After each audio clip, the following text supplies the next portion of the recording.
ఇక డీటెయిల్స్లోకి వెళ్తే జిల్లాలో గత ఖరీఫ్ సీజన్కు సంబంధించిన సీఎంఆర్ పూర్తి చేయని రైస్ మిల్లర్లు తక్షణమే సమర్పించాలని, జిల్లాలో ప్రారంభమైన ధాన్యం కొనుగోలు ప్రక్రియలో రైతులకు ఎటువంటి ఇబ్బంది లేకుండా చూడాలని జాయింట్ కలెక్టర్ అపూర్వ భరత్ మిల్లర్లను కోరారు.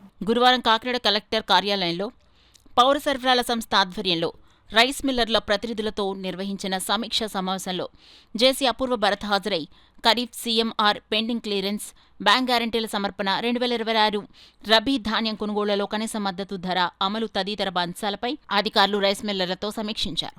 జిల్లాలో ప్రారంభమైన 2026 రబీ సీజను ధాన్యం సేకరణ ప్రక్రియ సుజావుగా జరిగేందుకు కృషి చేయాలని కోరారు. ఈ సందర్భంగా జేసీ అపూర్వ భరత్ మాట్లాడుతూ, గత ఖరీఫ్ సీజన్కు సంబంధించి జిల్లాలో 120 రైస్ మిల్లులు ఇంకా 57,345 మెట్రిక్ టన్నుల సీఎంఆర్ బియ్యం సమర్పించాల్సి ఉందన్నారు. ఈ బియ్యాన్ని నిర్దేశిత గడువులోగా పూర్తి చేయాలని జేసీ రైస్ మిల్లర్లను ఆదేశించారు. అలాగే మిల్లర్లు బ్యాంక్ గ్యారంటీలు సకాలంలో చెల్లించి సరఫరా వ్యవస్థను పారదర్శకంగా కొనసాగించాలని సూచించారు. సమావేశంలో పౌర సరఫరాల సంస్థ జిల్లా మేనేజర్ ఎం దేవుళ్ల నాయక్, జిల్లా పౌర సరఫరాల అధికారి ఆర్ఎస్ఎస్ సత్యనారాయణరాజు, రైస్ మిల్లర్ల అసోసియేషన్ ప్రెసిడెంట్ సూర్యప్రకాశ్రావు, వ్యవసాయ శాఖ అధికారులు, ఇతర రైస్ మిల్లర్లు ప్రతినిధులు, సభ్యులు తదితరులు పాల్గొన్నారు.